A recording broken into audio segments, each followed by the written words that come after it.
Hello everyone, आज मैं mango juice recipe share करूंगी। ये समर ड्रिंक की बेहतरीन मैंगो रेसिपी है। मैंगो जूस के साथ साथ मैंगो क्यूब्स भी बनाएंगे और आज की इस मैंगो रेसिपी में मैंगो पल्प या मैंगो प्योरी बनाने का तरीका भी शेयर करूंगी। मैंगो जूस बनाने के लिए मैं सफेद चौसा सिंधड़ी नस्ल का आम यूज करूंगी क्योंकि इनमें रेशे नहीं होते। मैंगो प्योरी बनाने के लिए एक शीशे का जार लिया है। आप प्लास्टिक का जार भी यूज कर सकते हैं। मैंगो के मैंने इस तरह क्यूब्स काट लिए हैं। आप मिकदार कम या ज्यादा कर सकते हैं।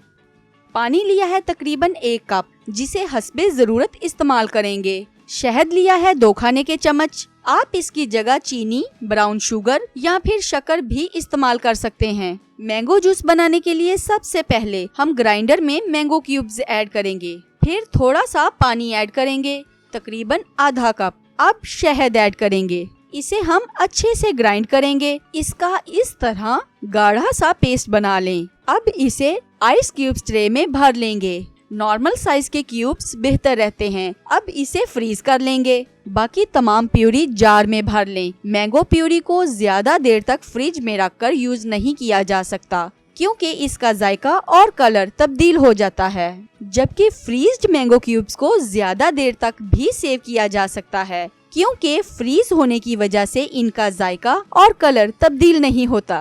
मैंने मैंगो और आइस क्यूब्स मिक्स लिए हैं, जिससे आप मैंगो जूस जितना चाहें गाढ़ा और ठंडा कर सकते हैं। जितना जूस बनाना हो उतना पानी ले लें। अब इसमें प्यूरी ऐड कर लें। जूस जितना गाढ़ा बनाना हो उतनी प्यूरी डालें। आइस क्यूब से ड्रिंक्स पतले हो जाते हैं, लेकिन मैंगो क्यूब से जूस ठंडा भी हो जाएगा और पतला भी नहीं होगा। मैंगो रेसिपीज तैयार हो चुकी हैं। मैंगो जूस और मैंगो स्मूदी या शेक में थिकनेस का फर्क होना चाहिए क्योंकि नेचुरल जूसेस हमेशा पतले ही होते हैं। हमारे मैंगो और आइस क्यूब्स भी रेडी हैं। मेरी ये टिप अपने फ्रेंड्स से जरूर शेयर कीजिएगा और इस मैंगो प्यूरी से आप जूस के साथ साथ और भी बहुत सी मैंगो रेसिपीज बना सकते हैं। मैंगो जूस ज्यादा बनाना हो या कम, ठंडा करना हो या गाढ़ा, अब कोई प्रॉब्लम नहीं।